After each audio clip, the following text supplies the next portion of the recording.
¿Qué tal? ¿Cómo estáis? Antes que nada, bienvenidos a esta sesión, a esta conferencia con Juan Gómez Bada. Saludamos a los que lo están siguiendo online. Estamos viendo ya que había casi 70 o más de 70 personas ya conectadas para seguir el evento online. Por eso nos gusta empezar puntuales, además de los que habéis estado aquí, que tenéis vuestro tiempo, para toda la gente que también se conecta y lo está siguiendo online. Bueno, me presento yo primero muy rápidamente. Yo soy Vicente Baró, soy director de comunicación, contenidos y demás de Finect, finect.com, que es la red inteligente para ayudarte a gestionar bien tu dinero. Y bueno, pues conozco a Juan desde hace unos años, que le propuse un día que se viniera a la radio en la que colaboraba yo para entrevistarle, ¿no? Y por aquel entonces el proyecto no había crecido tanto como ahora. Yo creo que este año es el año que todo empresario espera cuando pone en marcha su negocio, ¿no? Un año de fuerte crecimiento, donde ha entrado mucho dinero, donde pasa a ser un proyecto ya de cerca de más de 30 millones de euros de patrimonio bajo gestión, con un muy buen crecimiento este año. Seguro que nos va a contar Juan mucho mejor las cifras, pero yo sí le quería dar la enhorabuena. Esta es la última conferencia anual, digamos así, antes del 5º aniversario. Y al 5º aniversario las cifras seguro que todavía serán mejores. Más de 1000 inversores se han unido este año a Vantage Fund. Juan tiene habilidad para convencer a la gente de que invierta con él. Porque según me contó una vez, cuando uno había cumplido 18 años, quería invertir en la OPV de Endesa y no le llegaba el mínimo. Sabes que en las OPVs a veces se exige un mínimo y no le llegaba el dinero para invertir a ese mínimo, y convenció a la persona que trabajaba en su casa y a su hermana para reunir el mínimo y poder invertir en la OPV de Endesa, que luego le fue muy bien además, aunque pasó por momentos complicados y complejos esa pequeña inversión. Desde luego, estamos en un momento también bastante interesante. Juan nos contó también ese día que estuvo por la radio que su pasión eran los mapas actuales y los mapas antiguos. Y yo creo que estamos navegando, ahora nos cuentas, pero por unos territorios en los que necesitamos mapas y guías que nos ayuden, y sobre todo necesitamos gente que nos ayude a interpretarlos, gente que nos ayude a saber bien y a intuir bien dónde están los buenos negocios y cómo podemos invertir en ellos. Así que nada, agradeciendo mucho a los que estáis aquí y agradeciendo a Juan que me haya invitado para hacer esta pequeña presentación, esta pequeña introducción. Os dejo con el protagonista.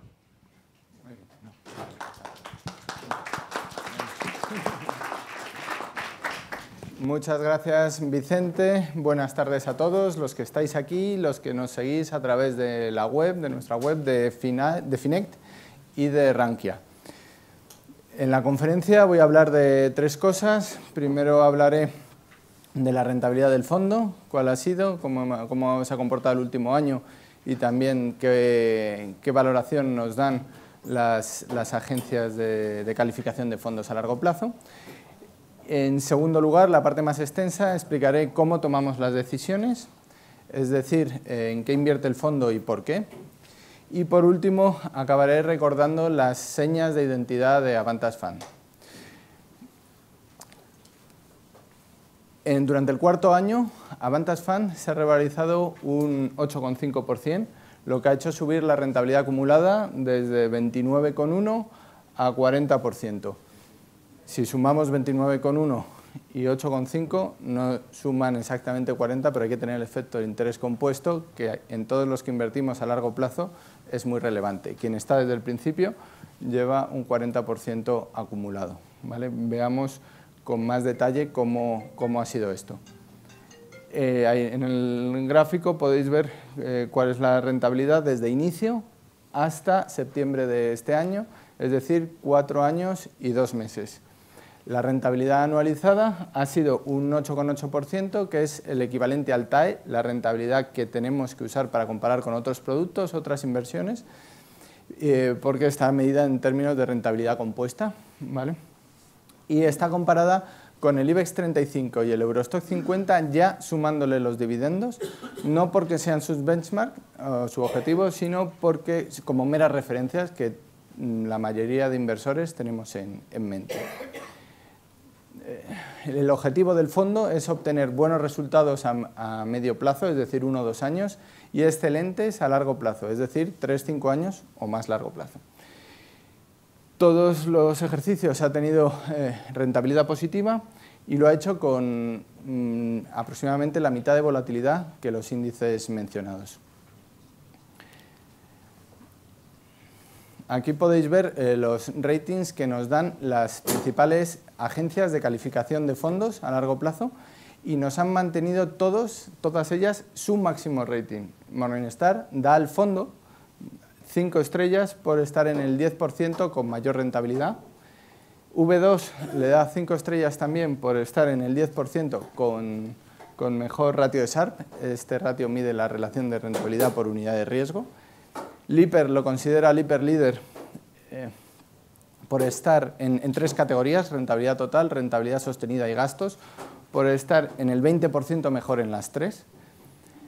Y en los rankings a 3 años de Citywire y Expansión está dentro del 5% mejor por rentabilidad. ¿Cómo hemos conseguido estos resultados? Y ya con ello explico, pues paso a la parte central de la conferencia, explicar en qué nos fijamos. Todas las inversiones que realizamos cumplen 3 requisitos. El primero, la elevada alineación de intereses entre directivos y accionistas. El segundo, que tenga un excelente modelo de negocio, es decir, que tenga al menos una ventaja competitiva sostenible o la esté desarrollando y tenga una estructura organizativa coherente con su estrategia. Y tercero, que tenga un precio razonable. Invertimos lo más barato que podemos, pero la calidad tiene un precio. En otras palabras, invertimos en empresas de calidad a precios razonables. Y para nosotros calidad son exactamente los 2 primeros requisitos. Y una parte muy importante del valor que aportamos lo realizamos mediante el seguimiento. No es tan importante, o es igual de importante seleccionar una buena inversión como hacer un correcto seguimiento durante el tiempo que está en cartera, porque bueno, todos estos aspectos cambian. Paso a explicar la tesis de inversión de uno de los valores que tenemos en cartera y lo vamos a hacer siguiendo los 3 criterios para ver cómo va cumpliendo cada una de ellas. Se trata de Tesla, que es una de las principales inversiones del fondo y representa a 30 de septiembre un 4% del patrimonio. La idea de inversión vino a raíz de una conversación con un inversor del fondo que me convenció que era una amenaza muy importante para otra de las inversiones del fondo, otra compañía que es BMW. A partir de entonces empecé a analizarla y al final hemos acabado recomendando invirtiendo en ella porque vemos que cumple perfectamente nuestros 3 requisitos, es una excelente inversión y bueno, le vemos mucho potencial en el que no nos habíamos fijado porque nos habíamos quedado con lo que se ve en los medios muchas veces, ¿no? Y voy a explicar por qué. Voy a ir, como decía, por los 3 requisitos. El primero, alineación de intereses de los directivos con los accionistas.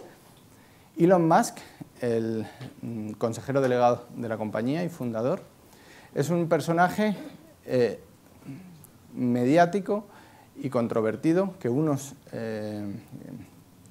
aman, otros odian, o sea, que unos adoran, otros odian, pero para nosotros lo que nos interesa es que es una persona con una capacidad de visión a largo plazo y de resolver problemas sobrenatural, ¿vale?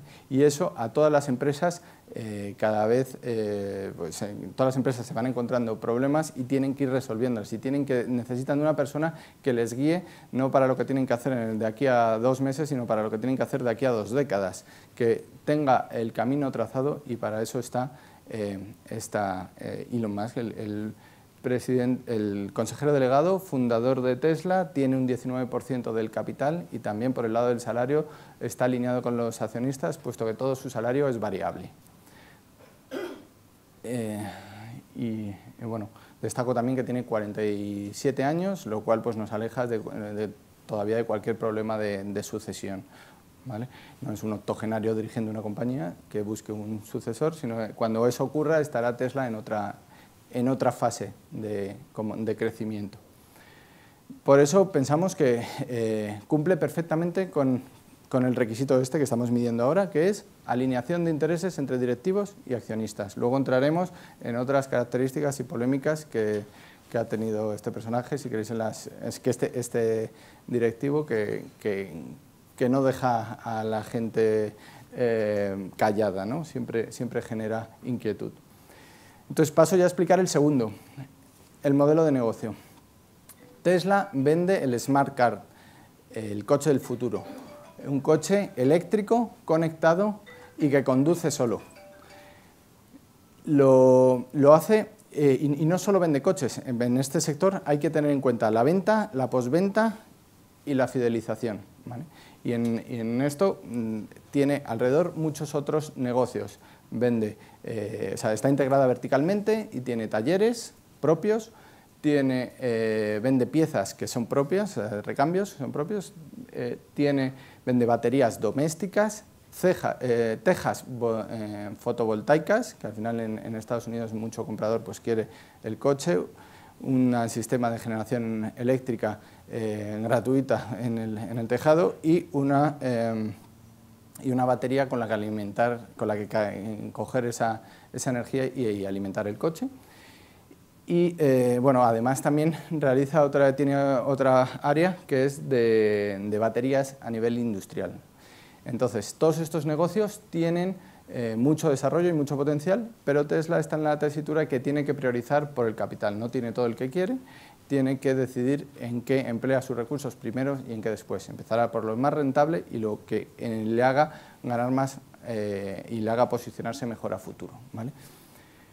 Visto esto, vamos a ver otra de las circunstancias fundamentales de Tesla, que tiene lo que toda empresa querría tener de suelta, la demanda. Los clientes quieren coches de Tesla y le compran todos, y además tiene esperando en lista de espera cientos de miles de clientes. Y esa lista de espera, si no es mayor, es porque ya tiene un tamaño muy considerable y a medida que vayan aumentando, a medida que vayan entregando coches, irán reponiéndose con otra gente que no quiere estar en la lista simplemente por espera. Es decir, los clientes quieren los coches que Tesla produce. Y también destaco que este producto ayuda a la venta una vez que los entregas. Entregas un coche y alrededor de ese nuevo cliente hay familiares, amigos, vecinos que también quieren ese coche, con lo cual la lista de espera no disminuye, ¿vale? Tiene algo que ya le gustaría a la mayoría de las empresas de cualquier sector. Además de esta circunstancia, hemos identificado 5 ventajas competitivas que vamos a explicar. No es normal que tenga una empresa tantas, ¿vale? La primera, la tecnológica. Hasta el analista más negativo con el valor y el inversor más corto, es decir, que ha puesto la baja de la acción, reconocen la ventaja competitiva de Tesla, la mejor tecnología de Tesla en varios años respecto a otros fabricantes, ¿vale? Reconocen y no dudan en este aspecto, sobre todo en lo referente a baterías. Pero es que además Tesla tiene ventajas de escala. Lo que hasta ahora había sido su talón de Aquiles, porque tenía unos coches muy buenos pero no los fabricaba, pues ahora, enfrentándose a ese problema, superándolo, venciendo esas dificultades, ha conseguido fabricar a un nivel muy alto y además con muy pocas fábricas, sobre todo en la fábrica americana de Tremont, ¿vale? Que al final gran parte de las ventajas de escala van por unidad de producción, por fábrica, no tanto no es lo mismo tener 60 fábricas que tener una única sola, ¿vale? Entonces, su producción es muy superior a la de cualquier fabricante de coches eléctricos y está al nivel de los mayores fabricantes a nivel de fabricación por fábrica, ¿vale? Y esto se ve también en las ventas. Esta es la evolución de las cuotas de mercado de la categoría del Model 3 en Estados Unidos desde que empezó a comercializar el coche el año pasado. no solo se ha convertido en el fabricante, en el modelo con más cuota de mercado en muy poco tiempo, menos de un año, sino que vende más que todos los demás juntos. Es decir, vende más de la categoría que los BMW Serie 3, que los Audi A4, que los Mercedes C, clase C, y que los Lexus IS y que el Jaguar XS, todos unidos, ¿vale? Es decir, no, el tamaño que está adquiriendo no está tanto en los medios como en los resultados que sí que informa de ellos, ¿vale? Y esta es la escala y la ventaja competitiva que está consiguiendo. Pero no solo eso, la tercera ventaja competitiva es el efecto de red. Tesla ha hecho lo más difícil era que los primeros comprasen sus coches, cuando alrededor no había nada. No había talleres, no había servicios supercargadores donde repostarlos, no había, el software era mucho más pobre, todavía no lo habían desarrollado suficientemente, sobre todo el de inteligencia artificial de conducción autónoma. Y ahora, a medida que van desarrollando todo esto y son los primeros en hacerlo, ganan unas economías de red, unos efectos de red muy útiles, porque un nuevo fabricante que fabrique un coche tan bueno como el de Tesla no va a llegar tan fácilmente a los clientes, porque no va a tener una cantidad de servicios alrededor que Tesla se ha desarrollado. Destaco en este caso que gran parte del coche no es lo que vemos, sino software, y que el coche, igual que el iPhone, se actualiza por las noches y cuando te levantas ha mejorado. Y esas actualizaciones de software y esas ventajas de red hacen que Tesla valga más cuanto mayor sea el número de usuarios de coches Tesla, ¿vale? Ese efecto de red en economía, ¿vale? Y en eso está desarrollando una ventaja competitiva. Le va a ayudar a terminar de desarrollarla, está más avanzado que nadie, y la lista de espera que tiene, más lo que vendrán después, le va a hacer conseguirla antes que nadie, ¿vale? La cuarta ventaja competitiva es la marca, muy unida a la disrupción tecnológica. Cuando hay un fabricante que se le vincula con un cambio tecnológico, con un cambio de un coche antiguo a coche nuevo, de nueva generación, el que lo consigue se lleva un premio de marca que lo lleva durante muchos años y le hace vender muchos más productos que si no lo llevase. ¿Vale? Y la cuarta ventaja competitiva, la quinta ventaja competitiva es el modelo de distribución. ¿Saben por qué Tesla vende menos coches en Michigan, en el estado de Michigan, que en el resto de Estados Unidos? Hay que tener en cuenta que la capital de Michigan es Detroit y ahí es la sede de General Motors y Ford. Pero no es porque los ciudadanos quieran los coches de las marcas que tienen la sede allí, sino porque se ha hecho una ley que prohíbe a los fabricantes vender directamente a los consumidores. Obliga a tener una red de concesionarios distribuidores que sean externos, es decir, como agentes, ¿no? Y esto perjudica al modelo de Tesla, porque el modelo de Tesla vende directamente al consumidor. Pero sirve para explicar qué es lo que Tesla hace distinto. En Michigan lo está resolviendo porque sí que puede vender. Ellos no pueden vender directamente al consumidor final, pero el consumidor final puede comprar en productos de cualquier otro estado por Internet y, aunque no tengan tiendas para vender al consumidor final, tienen galerías donde enseñar su coche, el maletero, probar el coche, todo lo que quieran. Dificulta, pero bueno. De esa manera lo están resolviendo, pero lo que quiero decir es que la diferencia entre que saltarse a estos intermediarios de venta ahorra mucho coste en distribución, en el que Tesla no quiere invertir porque su foco es el producto, el coche. El producto es el que la gente quiere, no hace falta invertir tanto en la fuerza de ventas. En una prueba es en España. ¿Cuántos compran aquí cuántos compramos el coche por Internet? Es que cuando ha llegado Internet, los fabricantes ya habían desarrollado su red de distribución con concesionarios y no pueden venderte ningún coche, te tienen que dirigir a su red de concesionarios y tú tienes que pelearte con ellos porque cada uno tiene un precio distinto, unas condiciones de financiación distintas, unos periodos de entrega distintos y estás negociando con ellos, nos pasará a muchos de los que estamos aquí y no es lo coherente es dirigirte a la máquina, digo, a la marca, al fabricante y que te lo vendan directamente. En esto Tesla es más directo, es mucho más coherente con el siglo en el que vivimos y cómo se deberían vender los coches actualmente, ¿vale? Entonces, recordando, tiene 5 ventajas competitivas: tecnología, escala, red, marca y modelo de distribución, ¿vale? Con esto concluimos que cumple nuestro segundo requisito, que es que tiene un excelente modelo de negocio. Pasamos a ver el tercero de los requisitos, que tenga una valoración razonable. Este es el más difícil, en principio, para una empresa como Tesla, para cumplir. Y justamente hace 2 años, y en esta misma sala, en la segunda conferencia anual de inversores, contaba cómo BMW, que es una inversión en cartera y sigue estando en cartera, cumplía este requisito y Tesla no. Pero ¿qué ha ocurrido desde entonces?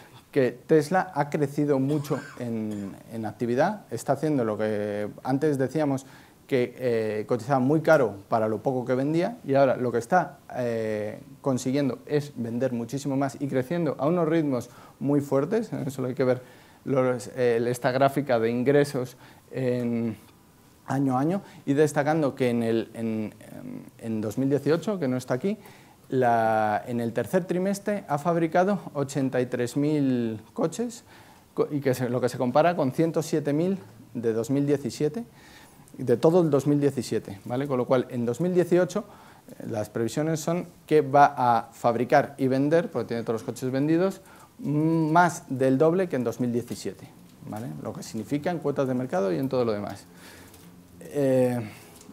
Y vamos a comparar esto con la capitalización, ¿vale? Con el precio que pagamos, las ventas que pagamos. En 2016 decíamos que era cara porque cotizaba a 7,6 veces ventas. Era la capitalización de septiembre 16 comparada con las ventas del 15. Ahora está menos cara con este múltiplo, que es 3,8, porque aunque haya subido, se haya revalorizado, la capitalización del 18 sobre las ventas del 17 ya está más barata. Y si comparásemos esto con las ventas de 2018, todavía estará más barata, simplemente con lo que ya están fabricando, ¿vale? Y el tema está en que van a seguir creciendo porque lo tienen previsto y porque sus coches tienen una demanda espectacular, ¿vale? Sin embargo, BMW, que cotiza muy barata y que tiene muchos beneficios, cotiza per 6, también está en el fondo, pues lo consideramos una buena inversión, ¿vale? Está estable en 0,5 veces ventas y el año que viene, este año va a tener prácticamente los mismos beneficios que el año pasado, ¿vale? Con esto ya he explicado por qué cumplen los 3 requisitos. Recuerdo: alineación de intereses de los directivos con los accionistas, excelente modelo de negocio y precio razonable. Quiero decir que, a pesar de esto, Tesla es hoy el patito feo de las inversiones. Es la empresa con mayor número de cortos de inversores apostando a la baja del mundo. Es decir, que no se confía en Tesla y en parte es por todo lo que ha trascendido sobre resultados del año pasado o del primer trimestre de este año y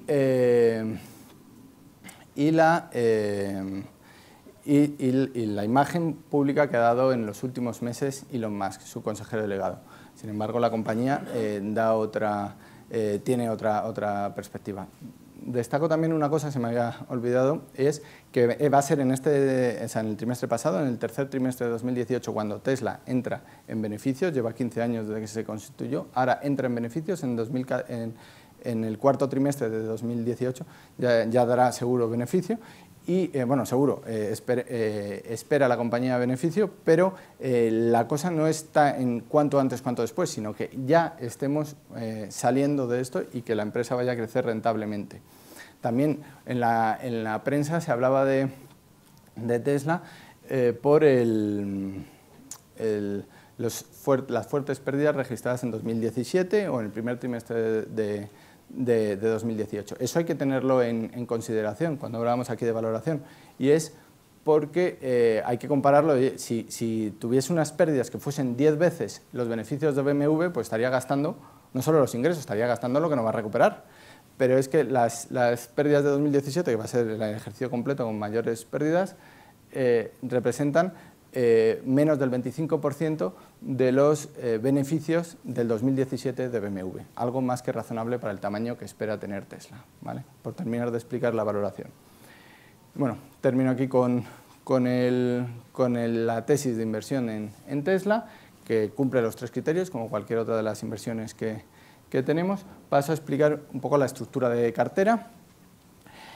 A final del tercer año teníamos 44 valores en cartera, ahora tenemos 50. 50 para nosotros es el máximo, porque queremos que si trabajamos y los estudiamos a fondo, pues que cada uno contribuya a la rentabilidad del fondo. Es decir, si a partir de ahora encontramos una nueva oportunidad de inversión, tendrá que salir otra, ¿no?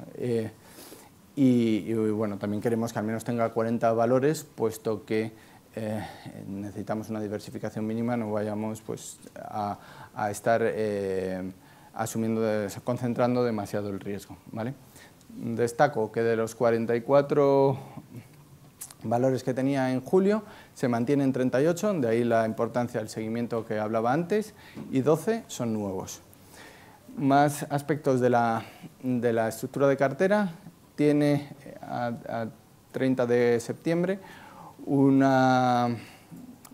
peso de la renta variable del 68%, lo cual es más prudente que un poquito más prudente que en años anteriores.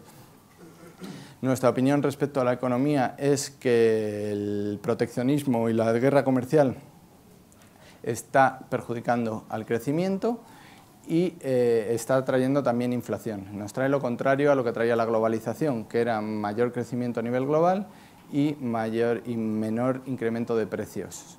Y aquí vamos a tener lo contrario, vamos a tener sobre todo peor comportamiento económico en emergentes, más dependientes de exportadores, y mayor incremento de precios en los países desarrollados. Si hay que fabricar aquí o servir aquí lo que antes realizábamos fuera más barato, pues por el lado de la oferta hacen subir a los precios. Por eso tomemos esta posición ligeramente más prudente. También mantenemos la posición de duración negativa, es decir, el fondo, si suben los tipos de interés, se beneficia y contribuye positivamente a su rentabilidad. Lo contrario a los fondos de renta fija, que cuando aumentan las rentabilidades disminuye el precio. Y aquí hemos aumentado ligeramente la posición de 4 a 5 años la duración negativa, porque estamos todavía más avanzados en el ciclo. Durante este año lo que ha ocurrido es que la Reserva Federal pues, va a subir 4 veces más los tipos de interés y va a seguir subiendo, se prevé que lo siga subiendo en 2019. Y en el BCE ha anunciado el fin del quantitative easing, de la compra de activos, y previsiblemente para finales del año que viene empezaremos a tener subidas de tipo. Estamos más al final. Recuerdo, con esta posición solo perdemos si bajan los tipos de interés desde los niveles actuales. Si se mantienen nos quedamos igual, y si suben es cuando el fondo gana, ¿vale? Por esta posición. Pero eso, perdón, sí. ¿Cómo se instrumenta? Sí, está instrumentado con futuros de renta de bonos vendidos, de bonos alemanes principalmente, ¿vale? Esa es la forma de instrumentarlo. Las preguntas, en general, mejor al final, pero bueno, procede, por supuesto. Así que, bueno, continúo. Con esto antes de terminar esta segunda parte de la conferencia sobre cómo tomamos las decisiones, voy a hablar de otras operaciones que hemos hecho de una forma más rápida, hablar de 2 compras, una empresa en dificultades y una venta, para ver un poco cómo pensamos, cómo tomamos las decisiones. La primera compra es de MTI Food Group, es una empresa canadiense de alimentación que gestiona decenas de cadenas de alimenticios de fast food, ¿vale? No es una marca fuerte como como McDonald's, con un montón de franquiciados, sino en este caso es lo mismo, pero son decenas de marcas más potentes y las gestiona en Canadá y en Estados Unidos. De esta manera, su ventaja competitiva está en que es capaz de asignar los recursos de una manera muy eficiente entre los conceptos culinarios que están teniendo más éxito para hacerlas crecer muy rápidamente y para cerrar o reestructurar las cadenas que están yendo peor de una manera más rápida. Y mucho de su crecimiento lo consigue con crecimiento inorgánico, comprando otras compañías, porque es capaz de o bien comprar empresas mejorables desde el punto de vista de gestión, que es donde ellos tienen el know-how, o si están yendo bien, hacerlas crecer y expandirlas por todo el territorio de una manera mucho más rápida y aprovechando de sus plataformas, formas de negociación con proveedores, con clientes, con franquiciados, etc. Ese es su know-how. Esta inversión entró en la segunda mitad del año pasado en el fondo. Esta segunda, Norwegian Air, que probablemente conozcan más, es la aerolínea de Noruega. La aerolínea noruega de bajo coste, donde su presidente y su consejero delegado lo fundaron en el 93 y tienen un 26% del capital y han ido incrementando en los 2 últimos años. Es una compañía que su objetivo es ser líder low cost en larga distancia. Ya tenían éxito como aerolínea low cost en corta distancia en el norte de Europa y ahora sobre todo se tratan de están creciendo muchísimo, entrando en el mercado de larga distancia donde pueden competir con otra estructura de costes mucho más bajas con las aerolíneas de bandera antiguas, que son todavía las que ostentan la mayoría de las rutas de largo alcance. Y lo que está haciendo es, sobre todo, crecer muchísimo y está sacrificando los resultados de las rutas más rentables por ganar eficiencia en tamaño y economía de escala, que será su ventaja, que la está desarrollando, será su ventaja competitiva, que le hará obtener buenos réditos y poder ofrecer los vuelos, las rutas al mejor precio posible. Mucho mejor que sus competidores y se está adaptando de cabo a rabo, preparando para ello. Sin embargo, el mercado lo que mira es su beneficio neto, que como toda empresa que tiene por delante de enfrente suyo un negocio espectacular, pues lo que hace es gastarse lo que gana todos los años en crecer y en desarrollar nuevas rutas. Entonces está cercano a cero, no ha crecido mucho, pero es sobre todo lo que ha mirado el mercado. Y nosotros lo que vemos ahí es una situación de crecimiento para sostener un negocio que no está viendo el mercado. Por eso invertimos en febrero. ¿Vale? Y ahora vamos a pasar ya a la empresa que ha tenido dificultades y que mantenemos en cartera, que es Ryanair. Ryanair la conocerán aún más, está en el fondo desde 2014, fue muy bien hasta el año pasado, cotizaba en el de julio de 17 a 18 euros, ahora está en 11. ¿Vale? ¿Qué es lo que ha ocurrido aquí? Pues tiene huelgas y negociación colectiva con sus trabajadores. Ese es el problema grave de cualquier empresa, de cualquier sector al que debe enfrentarse. Lo había solucionado muy bien hasta Navidades, incluidas Navidades, porque había llegado a acuerdos con las partes, pero en verano ha ido llegando a pocos acuerdos, algunos acuerdos con determinados colectivos, pero todavía les faltan otros, ¿no? Otras negociaciones en otros países, porque tiene 2 dimensiones, una local por cada país y otra tanto por pilotos como tripulantes de cabina. ¿Vale? Y entonces, todo esto le ha dejado una situación a corto plazo mala, porque tiene mayores costes por cancelaciones, un poco de mayores costes por ventas por incremento de costes salariales, que algo aunque sea un 20%, pero los van subiendo y eso afecta. Ha tenido que abaratar los billetes y se une a subidas del precio del petróleo, con lo cual está en una situación actualmente que a corto plazo no es muy buena. A pesar de eso va a seguir dando beneficios, ¿vale? Y unos beneficios altos. Pero el mercado se ha puesto muy pesimista sobre esto. Sobre Ryanair, en parte con razón. Nosotros lo que vemos es, lo primero, que la ventaja competitiva en costes no está solo basada en diferencia salarial. Lo segundo, que aunque los salarios suban, lo importante no es cuánto suban a nivel absoluto, es cómo se queden en relativo a otras aerolíneas para poder ser competitivo en costes. Y lo tercero, bueno, es seguir la compañía. Al final queremos ver cómo queda. Al final, después de este proceso, queremos ver cómo queda su ventaja competitiva y su situación respecto a otro, con lo cual está en seguimiento, pesa un 2% en el patrimonio del fondo. ¿Vale?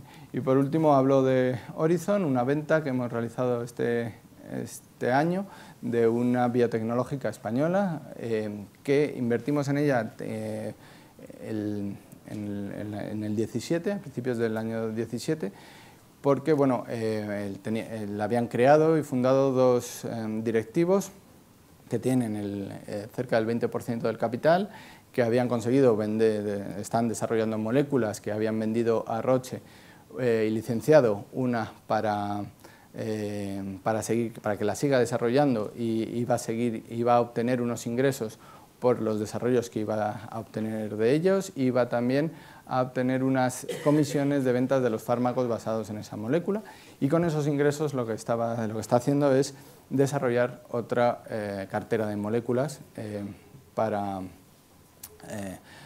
poder licenciar, vender a otras compañías farmacéuticas.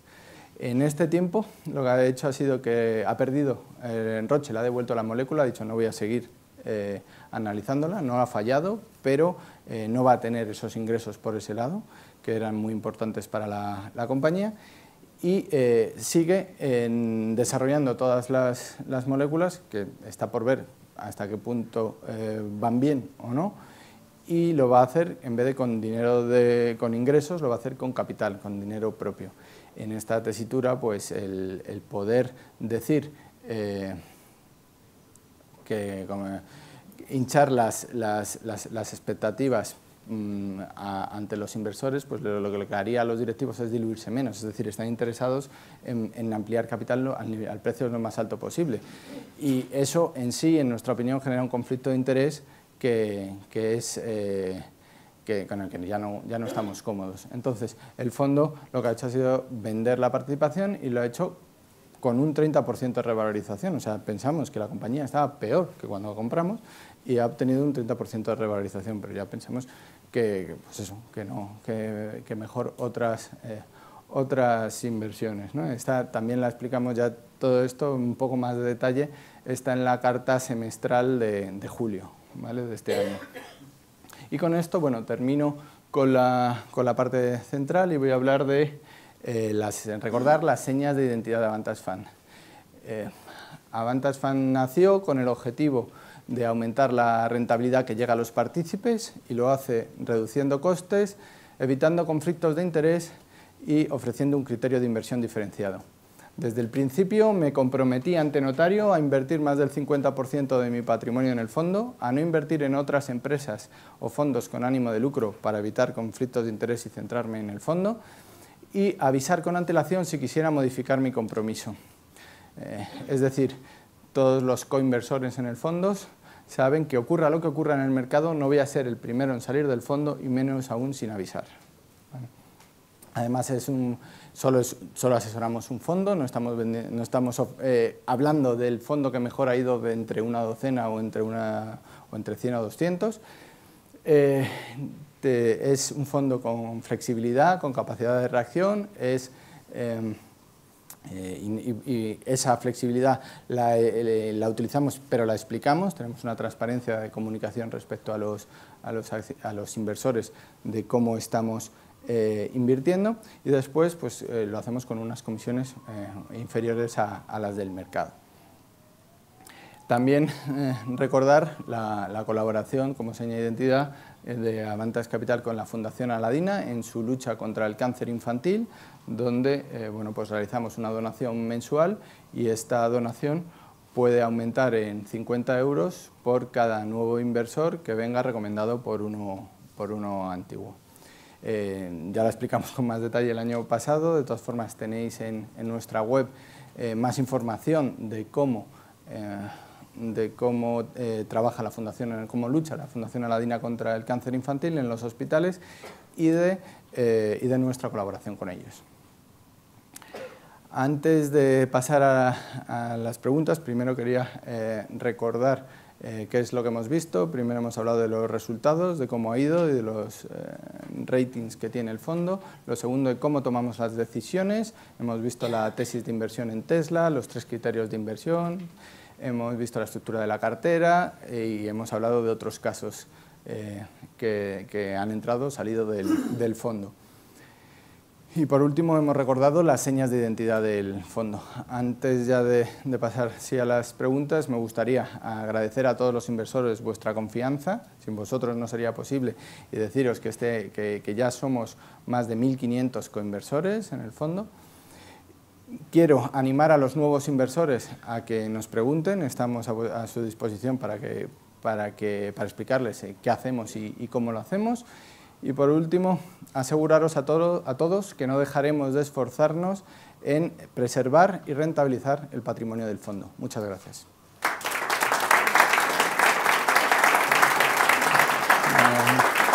Gracias. El micrófono está por aquí, no sé si alguien tiene preguntas, primero de aquí, después si no de internet, por allí. Por allí hay una pregunta. Sí.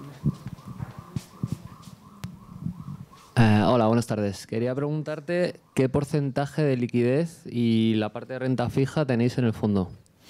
Vale, es un fondo mixto flexible que tiene el 68% de inversión neta en renta variable, pero ¿dónde está el otro casi 30%, o más de 30%?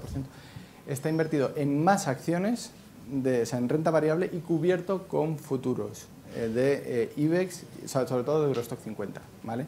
Que es cubierto con la media del mercado. Es decir, por esa parte, la rentabilidad que va a tener el fondo es la diferencia entre lo que hagan los valores seleccionados uno a uno y la media del mercado, ¿vale? Y esto lo hacemos porque la renta fija no es que sea, recuerdo también de años anteriores, no es que sea ni más ni menos producente este año, es que es contraproducente. Si reducimos la inversión a un solo bono, invirtiésemos en un bono de Iberdrola, a pesar de a 5 años, por ejemplo, a pesar de las bajas comisiones que tiene el fondo, si todo va bien, el bono de Iberdrola nos daría un 0,3, un 0,4 de rentabilidad, las comisiones 0,8, con los otros gastos 0,9, tendríamos rentabilidad negativa. Si los tipos suben, tendríamos pérdidas durante un tiempo todavía mayores. Y si Iberdrola, por lo que sea, quebrase, que todo emisor puede quebrar, pues perderíamos mucho más. Es decir, no vamos a ganar en ningún escenario. Entonces, en esa tesitura, pues lo que hacemos es esto otro, que es invertir más en renta variable, casi hasta el 100%, tiene en torno a un 3% de liquidez, y cubrimos la diferencia con futuros. Dices, si el mercado cae, ¿podemos aprovechar las subidas? Que sería pregunta lógica de que sí podemos, porque solo tenemos que reducir las ganancias en las coberturas. Nos estamos teniendo ganancias en esos momentos en cobertura. Si no es sobre unos valores y son sobre otros, sobre los que queremos invertir, pues solo tenemos que hacer cambios en la cartera. No sé si me explico. Por explicarlo, gracias por la pregunta, porque me ayuda a explicar un poco la estructura mejor. Y una segunda pregunta, ¿aplicáis la teoría de los economistas austriacos para ver en qué momento del ciclo estamos o tenéis otra visión macro? Bueno, yo creo no sigo una única escuela, por así decirlo. Veo las bondades de la teoría austríaca, pero también las de otras más enfocadas en la demanda. Tengo un poco todo en cuenta, ¿vale? Sí, pero sí. Vale. Sí. Buenas tardes. En primer lugar, felicitarle y felicitarnos por la rentabilidad obtenida del fondo. Entonces, la estructura de la cartera pone que tiene un 50% en España. Eso, y luego en el resto de países unas proporciones más pequeñas. ¿Esa composición está determinada de alguna forma, por alguna razón? Y luego, en segundo lugar, la capacidad de reacción en caso de que hubiera distorsiones del mercado, quiero decir caídas importantes, ¿cómo tenéis previsto cubriros o salir, etcétera? Perfecto. La primera pregunta, decir que la exposición del fondo por países es una consecuencia, no una causa de nuestro análisis. Es decir, no hemos dicho vamos a meter la mitad en España y ahora vamos a buscar inversiones en España y este trozo en Estados Unidos y esta parte en Canadá. No, hemos ido analizando negocios uno a uno y de los sectores que hemos ido encontrando y analizando en base a estos tres criterios, y en función de eso hemos ido invirtiendo. Si conocemos más las compañías españolas y podemos seguirlas mejor desde múltiples ángulos para seguirlas, pues muchas veces lo que hace es que estemos más cómodos con compañías españolas. Pero el fondo tiene la capacidad de, es un fondo global, de invertir fuera todo en la cartera del fondo, o casi todo, o dejar aquí una parte pero cubrirla en caso de que tengamos, por así decirlo, un régimen político muy dañino para la economía y para la actividad, ¿vale? Por ejemplo, respecto a la capacidad del fondo para adaptarse a distintas situaciones del mercado, pues es muchísima mayor que la mayoría de fondos. Pues es fondo flexible, mixto, flexible, global, puede invertir por todo el mundo, puede tener la inversión neta en renta variable entre 0 y 100%, y tal es la estructura de cartera que se toman las decisiones de una manera rápida, tener en cuenta cuánto se tarda en una entidad cualquiera en cambiar a un cliente desde hay que invertir en Europa o hay que cambiar a Estados Unidos. Al final es un gestor el que dice yo creo que hay que invertir más en Europa, lo propone el comité de inversiones de la semana siguiente, se acuerda, pasa al equipo, a la dirección comercial, se le informa de lo que se quiere hacer, esos banqueros privados, agentes personales, banqueros de inversión, asesores personales, se lo van llamando a los clientes, se lo recomiendan y luego tardan en hacer, si son traspasos de fondos, tardan 2 semanas en hacerse los traspasos de fondos, es decir, y nosotros la decisión la tomamos mucho antes, ¿vale? De ahí un poco la capacidad la tenemos antes. Esa capacidad es bueno, pero es un arma de doble filo. La otra cosa que tenemos es que le explicamos qué estamos haciendo en todo momento. Primero lo hacemos y después lo explicamos. Es nuestra forma de entenderlo, ¿vale?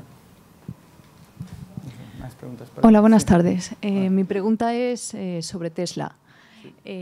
¿Cómo encaja en vuestro análisis la deuda que tiene la compañía? Porque tengo entendido que es una deuda que va en paralelo a las ventas, por lo tanto el beneficio no va a ser o no va a tener ese crecimiento. Vale, perfecto.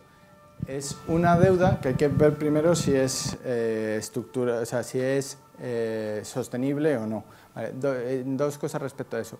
Una es que está más o menos con respecto a ventas, respecto a actividad, igual de endeudada que BMW, o sea, más o menos, y tiene un crecimiento más amplio. Y además Tesla está haciendo otra cosa, que está, como decía al principio, sobre todo desde primeros de este año, está haciendo una gestión muy eficiente del capital, porque no tiene y no quiere ampliar capital ahora. Entonces, lo que hace ha dejado las ventas en leasing, que al final es un negocio muy rentable porque los cash flow los vas a tener cuando te los vayan pagando, pero en vez de hacer eso, como tiene mucha demanda, está priorizando las ventas directamente en cash. De esa manera, la deuda no crece en proporción a las ventas, sino ahora en los últimos 2 trimestres está creciendo mucho menos y está consiguiendo mucha más caja, y esas ventas que son también rentables pero que el mercado no las considera tan sostenibles ahora, y ya veremos cuando baje su coste de financiación más barato, pues volverá a hacerlas, porque tiene todo el sentido. Entonces tiene la difícil tarea de priorizar entre los distintos negocios, buenísimos todos, donde ir. Y bueno, por la escasez de capital, lo cual es bueno para nosotros, los accionistas. Bueno, sí, buenas tardes, enhorabuena por la ponencia y por los resultados. Gracias. Tenía 2 preguntas. La primera es si existe un mínimo para ser nuevo miembro. Y si recomendáis un tiempo de estancia, o sea, si hay que estar a un plazo determinado, 6 meses, un año, ¿qué recomendáis? Y la segunda pregunta es si además de empresas públicas que están en el IBEX o otros mercados, también invertís o pensáis en invertir en empresas que aún no son públicas, pero que están en pleno desarrollo o en startups, ¿no? Especialmente lo que es la transformación digital. Vale, perfecto. Respecto al el nivel mínimo de inversión son 1.000 euros y está puesto desde inicio con la idea de que cualquier inversor pueda probar, ver y si después quiere pues aumentar o no. La liquidez se puede salir cuando se considere, hay que tener en cuenta que durante los 3 primeros meses hay una comisión de reembolso del 3% que va al fondo en el caso de reembolso temprano, de antes de 90 días,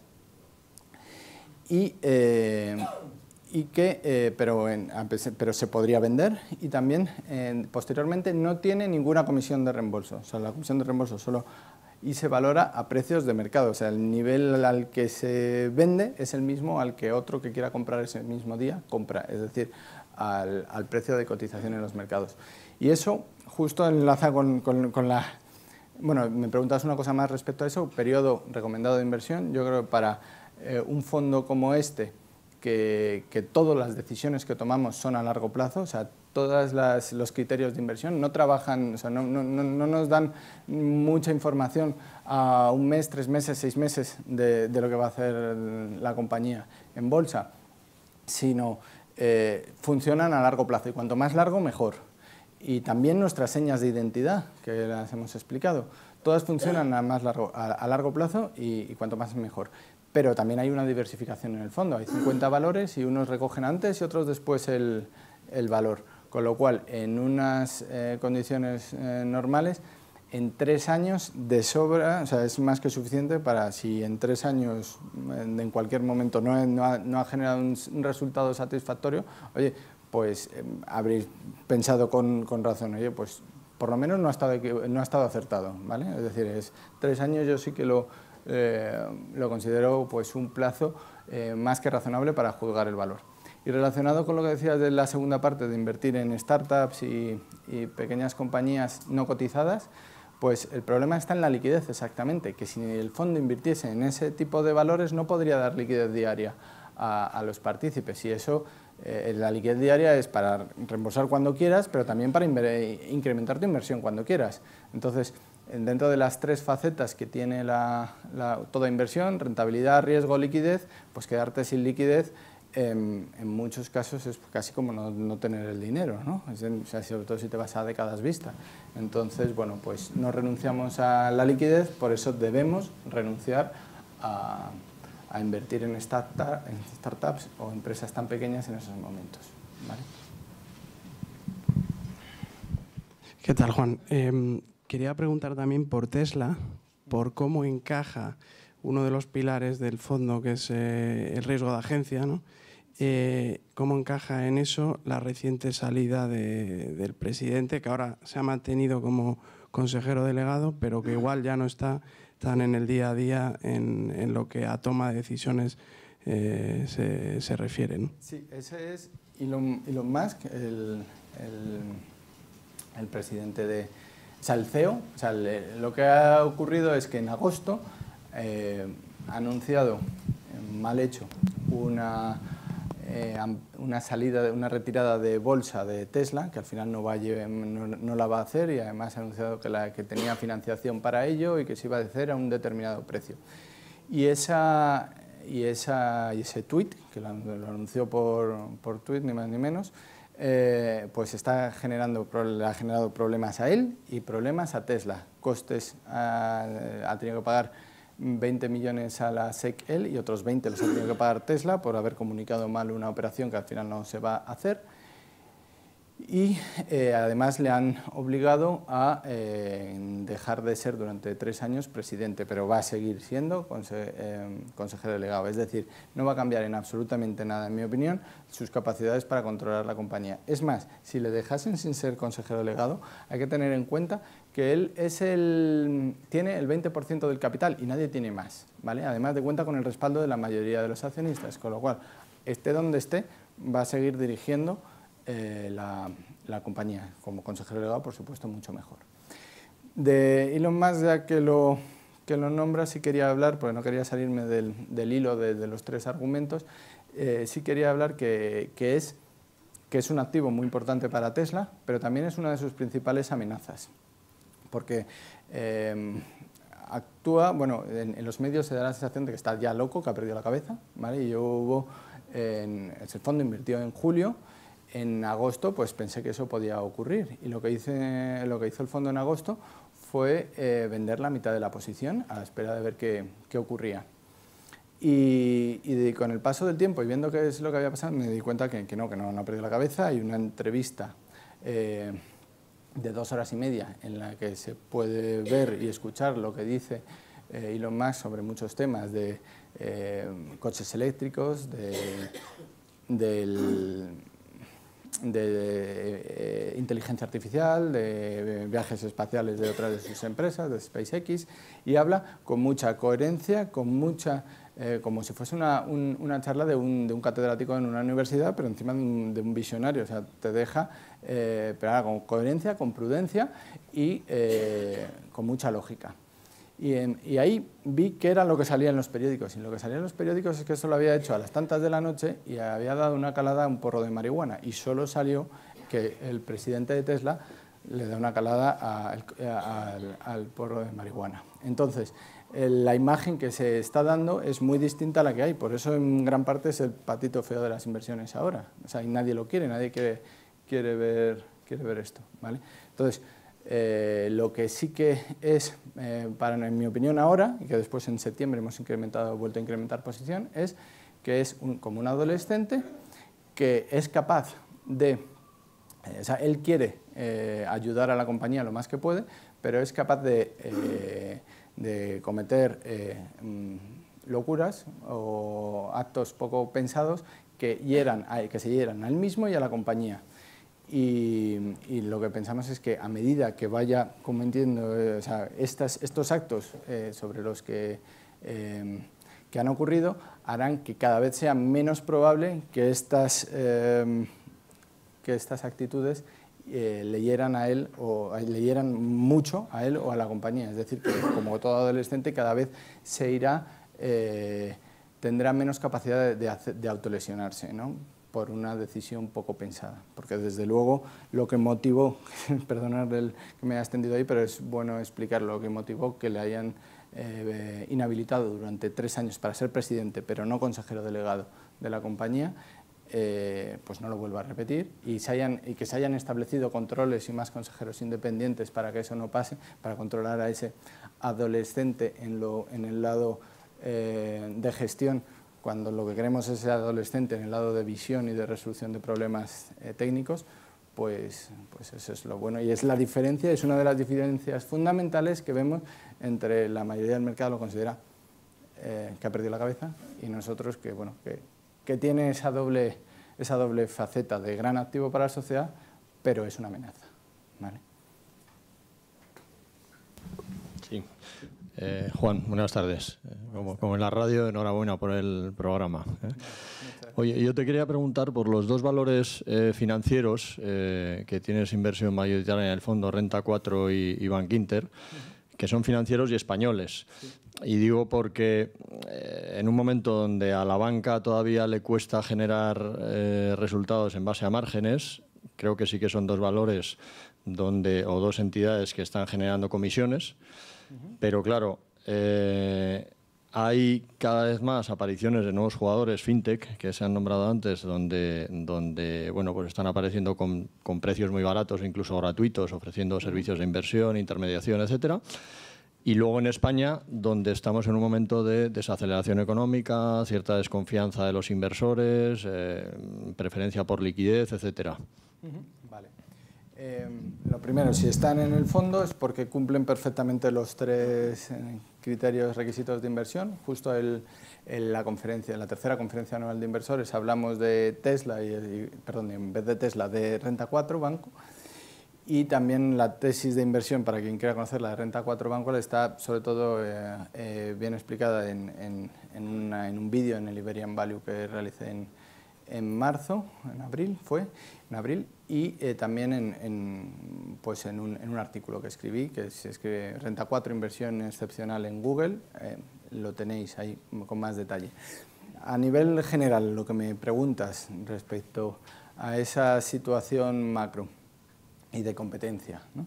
El incremento o sea, los bancos van a tener que seguir existiendo y muchas de estas fintech lo que hacen es atacar las verticales de los bancos donde no son eficientes y entran ofreciendo unos costes muy atractivos, pero no pueden reemplazar a los bancos en determinadas cosas. Esto lo digo desde el punto de vista de Bankinter, que es el único que es banco, porque Renta 4 Banco tiene la licencia de banco, pero es una empresa, es una entidad especializada en inversiones para particulares, ¿vale? Y se dedica, es como un category killer en eso, o sea, es decir, en inversiones ofrece la gama más amplia a unos precios muy competitivos, o sea, tiene una estrategia muy determinada. Bankinter, dentro de los bancos que hay, pues que pensamos que es el que tiene la estrategia más clara, desde luego en la alineación de intereses es el único que la cumple del IBEX, ¿vale? El único que tiene un presidente con un 20% del capital del banco, donde ahí, pues si hay una idea de cómo hacer las cosas nuevas, esa idea asciende hasta arriba, aunque venga de un becario. En el resto de bancos, lo que ocurre es que muchas veces hay reinos de taifas donde si esa idea consiste en que de 300 personas que dependen de un directivo pasen a depender solo 80, ese directivo la trate de limitar, de capar. Es decir, hay unos conflictos políticos muy fuertes. Si no hay una dirección que diga, este va a ser el consejero delegado y este puede pensar en el largo plazo, pues al final está tomando decisiones estratégicas mucho más lógicas que no se ven a los 3 meses, pero que sí que se ven a largo plazo. Bankinter es el único banco de todos los del IBEX que está cerca, ha estado después de la crisis y está cerca de máximos históricos. Todos los demás están lejísimos de eso, o han tenido que ser rescatados o han quebrado, ¿vale? Entonces, tiene un modelo muy bien alineado no solo con los directivos, sino también con los agentes y comerciales y muy bien pensado en las comisiones de cómo incentivar a su gente, y frente a otros que se han olvidado que las empresas muchas veces son gente y que necesitas motivarlas a largo plazo y durante mucho tiempo pues no han estado. Entonces, bueno, internamente están mucho mejor.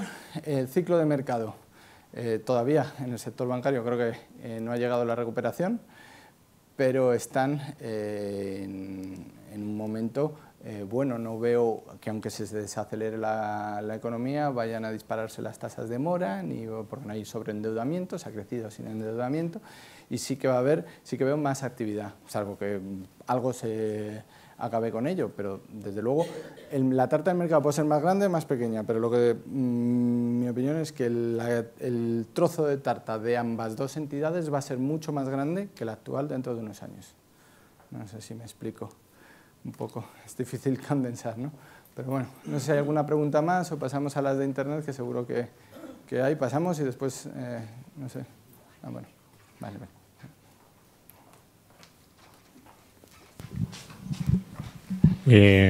Como imaginarás, por internet también hay varias sobre Tesla, pero te voy a hacer primero las que no son de Tesla y luego acabas ya con Tesla. De Ryanair me preguntan, ¿crees que una empresa que mantiene conflictos con sus trabajadores que afecta a los clientes es una buena inversión?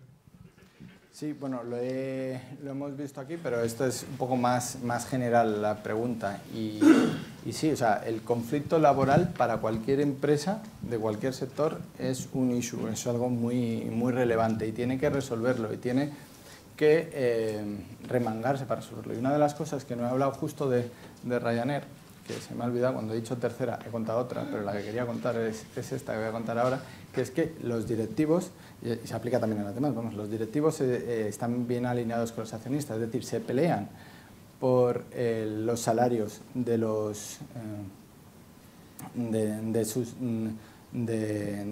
por mantener bajos los costes laborales, ¿vale? En cambio, en otras compañías en las que no hay esa alineación de intereses, los directivos que tienen que gestionar todo, oye, me evito el problema, te subo el salario, lo paga el accionista y disparo con pólvora de otro, y aunque a largo plazo pues me quita un problema, no quiero meterme en problemas que a corto, que además muchos de esos directivos miran a corto, te perjudica, pero que a largo plazo son necesarios de resolver bien. No estoy diciendo con esto que Ryanair lo vaya a resolver bien, se puede meter en un lío mucho más grande y tenemos que seguir analizándola, pero, ¿sabes? Pero siempre ayuda desde el punto de vista del accionista que el directivo tenga skin in the game, es decir, su piel, su patrimonio en el negocio, ¿vale? Eso es una de las cosas importantes que miramos. Una que ha llegado a través de la web vuestra es, ¿el fondo reparte dividendos o solo evoluciona en valor obteniéndose rentabilidad al liquidar?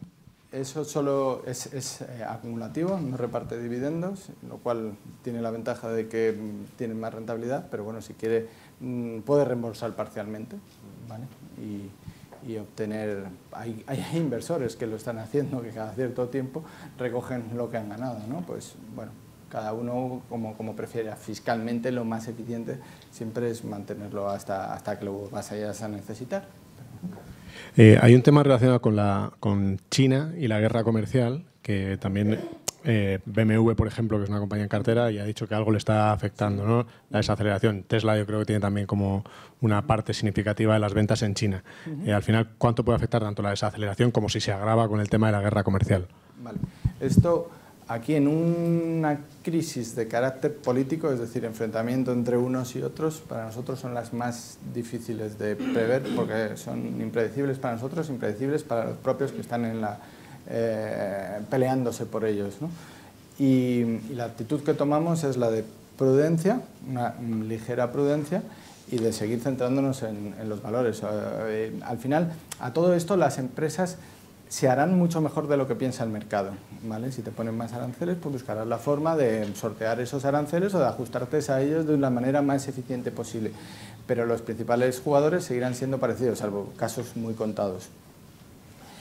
Y bueno, pues esa es un poco la forma de verlo. No sé hasta qué punto van a llegar, pero sí sé quiénes son, o sea, sí creo o intento saber quiénes son las mejores empresas que van a poder ofrecer los mejores bienes y servicios a sus clientes, sea esa la circunstancia u otra.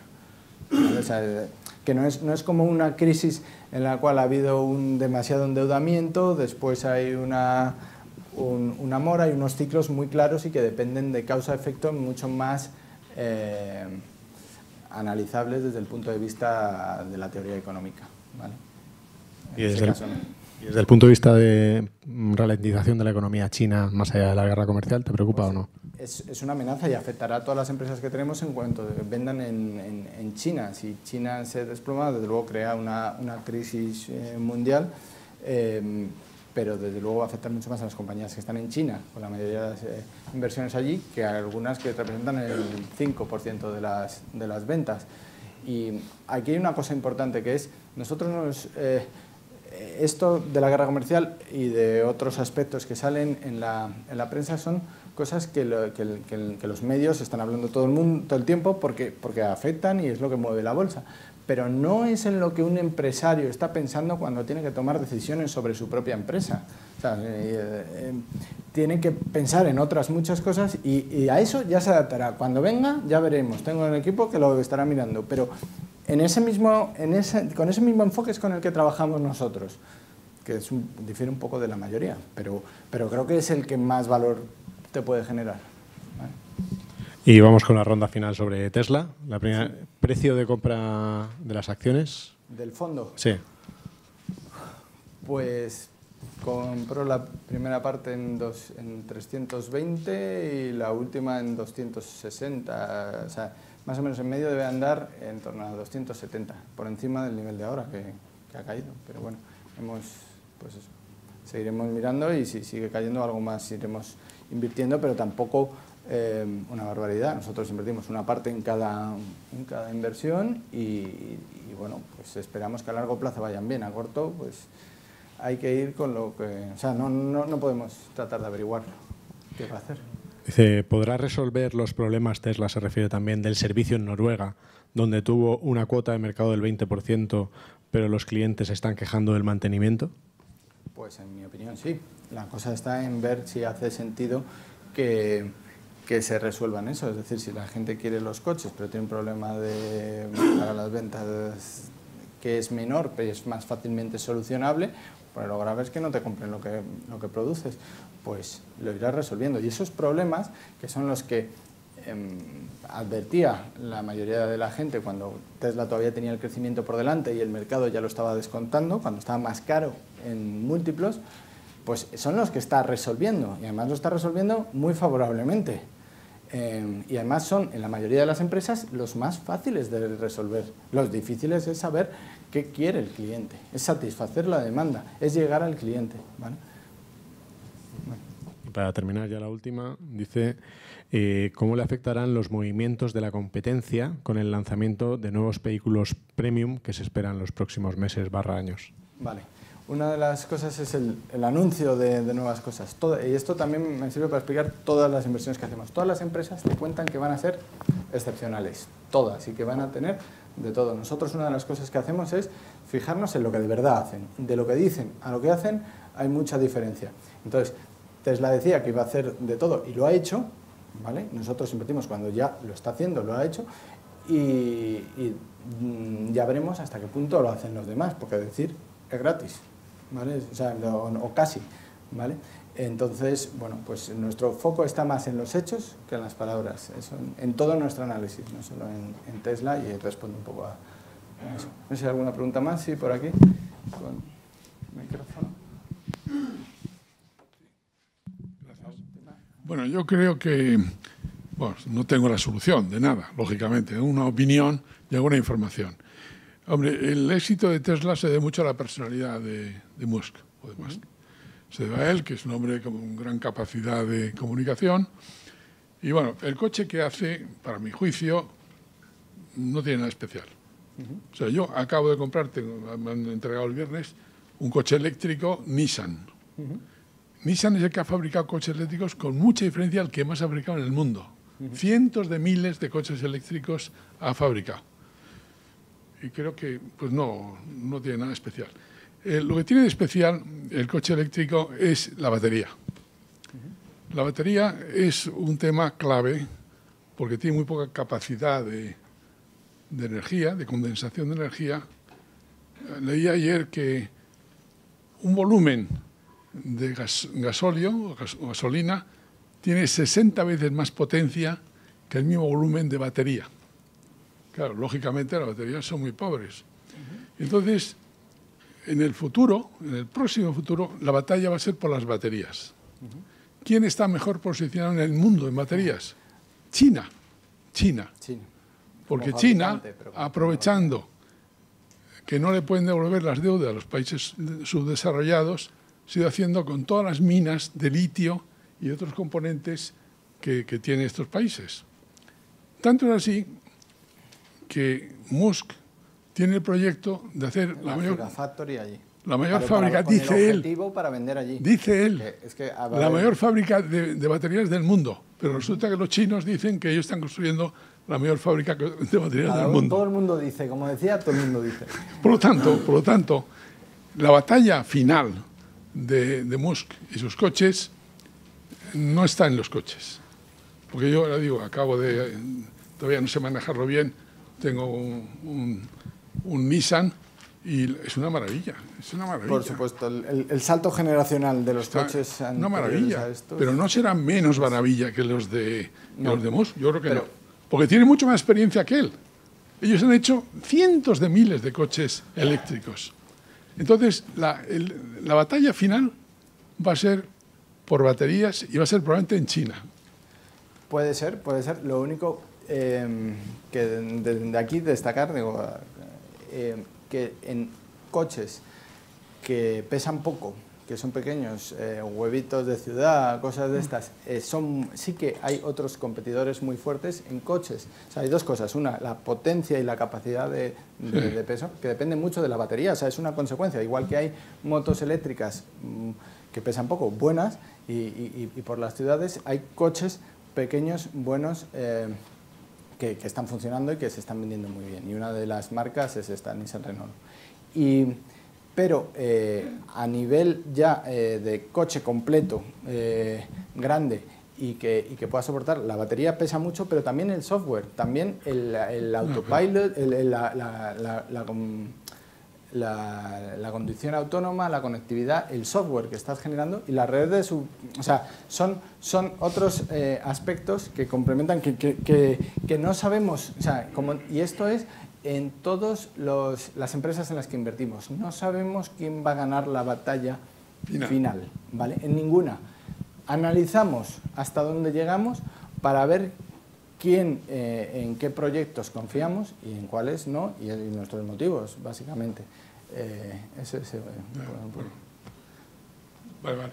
Yo solamente quiero poner el énfasis en que la batalla está en las baterías, no en el coche. Bueno, las baterías es justo donde tecnológicamente, no en minas, pero sí tecnológicamente Tesla tiene mucha fuerza. Vale. Última pregunta. Buenas noches a todos. Haciendo una pequeña polémica, estoy totalmente de acuerdo que Nissan es un gran fabricante japonés que lleva muchos años experimentando con las baterías. Sin embargo, a quienes ha pillado a contrapié son a los alemanes y a los del mercado de élite, a la serie Premium. Estas marcas son las que no tienen ninguna experiencia, ninguna en coches eléctricos. Han apostado por gasolina, han apostado por diésel y se han dado cuenta que en un año han quedado totalmente obsoletos. La gran ventaja de Tesla, sin perjuicio de lo que pueda ocurrir con el mercado, que para eso hay otros expertos, es que lleva ya muchos años fabricando en baterías y coches eléctricos premium. Y ahí ha dejado con el pie cambiado a todas las marcas de élite. Por lo tanto, los problemas que puedan venir quizás sean otros, pero creo que no precisamente esos, donde habrá nichos de mercado de coches utilitarios y nichos de mercado eléctricos premium. Pero habrá que esperar, claro. Bueno, muchas gracias a todos. El debate podría llegar muy lejos. Deciros que ahora hay un cóctel para todos los que quedéis un rato aquí en la terraza o dentro si hiciese mucho frío. Y bueno, pues agradeceros a todos vuestro tiempo. Muchas gracias.